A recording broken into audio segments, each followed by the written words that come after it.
Bonjour et bienvenue sur Homemade School. Dans cette vidéo, nous allons voir une introduction sur l'interface de ArcGIS Online.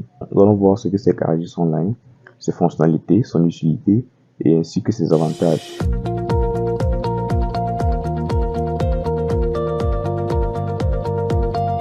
ArcGIS Online est une plateforme STG basée sur le web qui permet aux utilisateurs de créer, partager et explorer des données géographiques.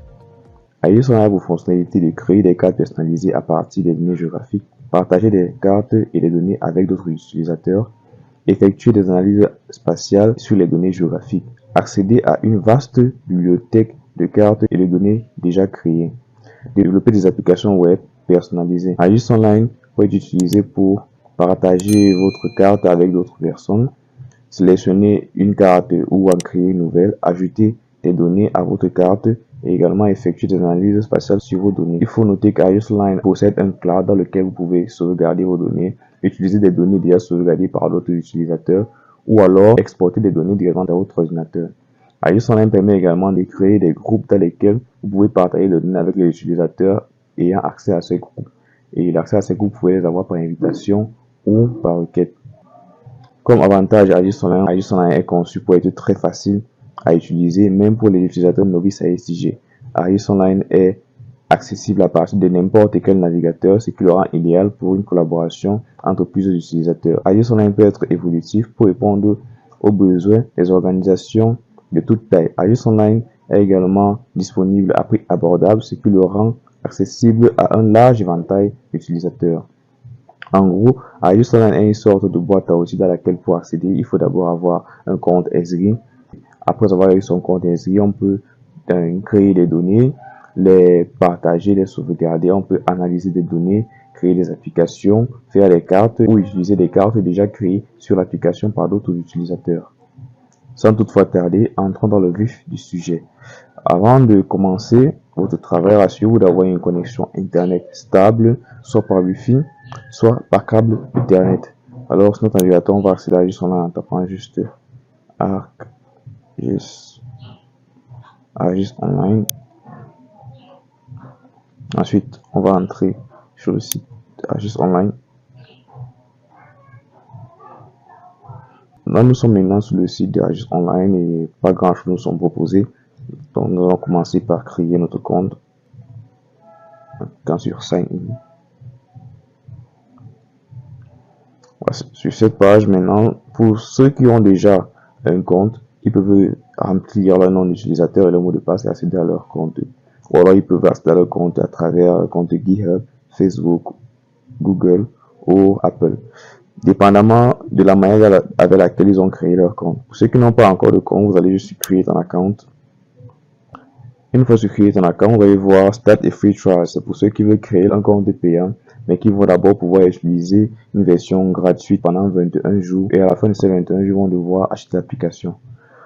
Vous pouvez descendre plus bas et voir Create an ArcGIS Developer Account. C'est pour ceux qui veulent créer les comptes de développeurs sur ArcGIS Online. En sachant que sur ArcGIS Online, vous pouvez cartographier en utilisant le langage Python ou JavaScript. Et vous pouvez également créer un compte public en cliquant sur Create an ArcGIS Public Account. Ou alors, vous pouvez directement acheter en cliquant sur Buy Online. Vous pouvez acheter ArcGIS Online pour le business ou pour les individus, les personnes professionnelles ou alors les étudiants. Vous pouvez avoir ArcGIS Online à $100 l'année. Nous n'allons pas acheter pour notre formation, nous allons directement utiliser un compte public ou un compte développeur. Pour créer votre compte public ou développeur, vous allez sur Create an ArcGIS Public Account, vous remplissez vos informations, vous allez créer votre compte public. Si vous ne pouvez pas remplir vos informations, vous allez juste cliquer sur Google ou alors Facebook ou GitHub pour que votre compte ArcGIS soit créé directement avec votre identifiant Google. Après avoir fait cela, en entrant sur votre compte Esri, vous n'allez plus remplir vos informations. Chaque fois, vous allez cliquer juste sur Google et entrer dans votre compte. Vous pouvez également créer votre compte ArcGIS pour développer en cliquant sur ArcGIS Developer Account. Nous avons déjà un compte, alors nous allons accéder à notre compte en remplissant des informations. Je tiens à préciser que nous avons créé notre compte public avec notre nom d'utilisateur et notre mot de passe, et notre compte a été créé avec notre identifiant Google. Alors je vais accéder à mon compte public en remplissant les informations. Après avoir renseigné vos informations, vous entrez en cliquant sur Sign In. Nous sommes sur notre compte public. Sur notre compte public, on se rend compte qu'on peut créer des cartes, voir des scènes, faire des applications ou alors faire des historiques. Si nous avons créé un compte développeur et un compte public, pour ceux qui ont créé un compte public et un compte développeur, vous pouvez directement accéder à votre compte développeur à travers votre compte public, jusqu'en cliquant ici sur compte et après aller sur Switch Accounts. Quand vous cliquez sur Switch Accounts, je vous amène sur une page où vous voyez directement votre deuxième compte, qui est votre compte développeur. Vous cliquez dessus. Ce sera visible si vous avez accepté de lier votre compte, parce que pendant la création de votre compte développeur, on va vous demander si vous voulez lier vos comptes à d'autres comptes. Et maintenant, notre interface a partiellement changé. Vous voyez que nous avons maintenant l'option galerie et l'option organization. Nous allons vous présenter tout cela tout de suite. Dans Home Page, vous vous rendez compte qu'il n'y a pas grand chose qui se passe. Allons dans Galerie. Sur Galerie, vous pouvez voir ce que d'autres personnes ont fait sur Agis Online ou ce que vous avez fait. Mais ici, il n'y a encore rien parce que nous n'avons encore rien fait. Nous allons aller dans Groupe. Dans Groupe, vous pouvez créer des groupes dans lesquels vous allez remplir les informations, le nom du groupe, le résumé du groupe, les tags qui permettront de chercher le groupe dans la barre de recherche sans toutefois connaître le nom. Vous allez aller dans Who can view this group, ceux qui veulent voir les groupes, ceux qui veulent retrouver le groupe en le cherchant. Vous pouvez choisir soit tous les utilisateurs du groupe, soit tout le monde, c'est-à-dire le public. Donc vous pouvez avoir assez de précision pour ceux qui peuvent être dans ce groupe. Who can be in this group?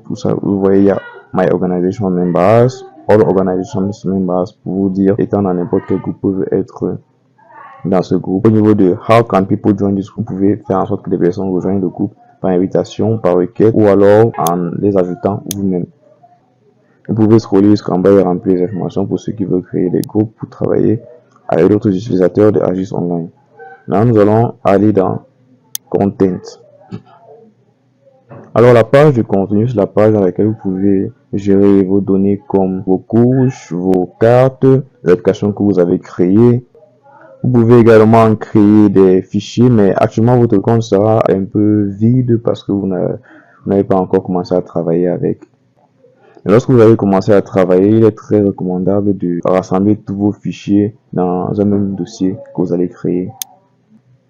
Lorsque vous avez importé des données, vous pouvez venir sur Owner, sur le petit bonhomme là, et choisir la manière dans laquelle vous voulez que vos données soient disponibles. Pour le moment, là, c'est juste ma clé Agis Online. Je peux utiliser ça uniquement avec mon compte, mais si j'avais d'autres données, vous pourrez voir que je pourrais le rendre disponible au public ou aux individus. Et sur New Item, vous pouvez décider de télécharger des données depuis votre ordinateur. Il peut être des couches. Lorsque vous voulez ajouter un fichier dans votre page de contenu, vous pouvez aller directement sur New Item. Ou alors lorsque vous voulez créer des applications, vous pouvez aller sur Create Apps, Instant Apps, Experience Builder, Agis Story Maps. Ou alors d'autres formes d'applications. Maintenant, allons dans Organisation. Alors, Organisation, c'est juste un résumé de votre compte, c'est-à-dire ce que vous pouvez utiliser, ce que vous ne pouvez pas utiliser. Et vous pouvez également voir qui est votre administrateur. Actuellement, je suis mon propre administrateur parce que je travaille avec personne. Mais lorsque vous avez un administrateur, ça vous permet également de pouvoir lui poser des questions si vous avez des soucis. Nous avons également Scene Viewer qui nous permet d'accéder à une visualisation en 3D de la carte. Vous pouvez faire une cartographie en 3 dimensions sur le Scene Viewer. Là, nous sommes présentés à l'espace du Scene Viewer où nous pouvons voir. Là, nous pouvons voir en 3 dimensions. Bon, maintenant à la prochaine rubrique. Maintenant, nous allons aller à Maps. Ici, c'est le Map Viewer. C'est là que nous allons faire la majorité de notre travail. Vous remarquez que si on clique sur les 3 points à gauche, nous pouvons accéder directement aux autres onglets que nous avons visités précédemment. Nous n'avons pas parlé de Notebook, mais pour y accéder, il faut juste cliquer là sur Notebook. Mais on nous signale que nous n'avons pas encore configuré notre Notebook. C'est pour ça que nous ne pouvons pas encore accéder. Alors, on va le configurer et y accéder. Mais avant ça, continuons d'abord la présentation de l'interface du Map Viewer que nous allons utiliser pendant notre formation. Il faut savoir que ce map viewer est une mise à jour du map viewer ArcGIS. Dans cette formation, nous allons parfois utiliser l'ancien map viewer qui est le map viewer classique. Donc, oui, dans une nouvelle page. Ici, nous avons une ancienne version du map viewer. Nous nous rendons compte qu'il y a ces outils qui étaient là avant et qui sont encore présents dans la nouvelle version de l'interface du map viewer. Et d'autres qui ont été ajoutés avec le temps. Nous allons directement aller dans contenu. Dans contenu, nous avons l'option, la petite loupe qui nous permet de rechercher les données, soit celles que nous avons déjà ici, ou alors ceux qui sont disponibles au public. Nous avons également la petite cloche où nous allons voir toutes les notifications, surtout si nous avons été invités à rejoindre un groupe. À côté de la loupe, nous avons cette option qui nous permet de voir tous les outils disponibles sur ArcGIS Online. ArcGIS Online ne peut seulement pas faire des cartes, on peut également développer des applications, nous pouvons également créer des tableaux de bord avec l'option dashboard. Alors pour les personnes curieuses, vous pouvez venir là et sélectionner ce que vous sentez capable d'utiliser et les utiliser. Bon. En dernier, nous avons notre compte où nous pouvons voir tout ce qui concerne notre compte. Lorsque vous êtes sur votre compte, vous pouvez normalement voir toutes vos réalisations disponibles ici. Vous pouvez échanger votre photo de profil. Également, vous pouvez ajouter une description à votre compte et rendre votre compte disponible soit pour le public, pour votre organisation, ou alors vous pouvez rendre votre compte privé. Bon. C'est tout pour cette vidéo. Pour la prochaine vidéo, nous allons cartographier des données.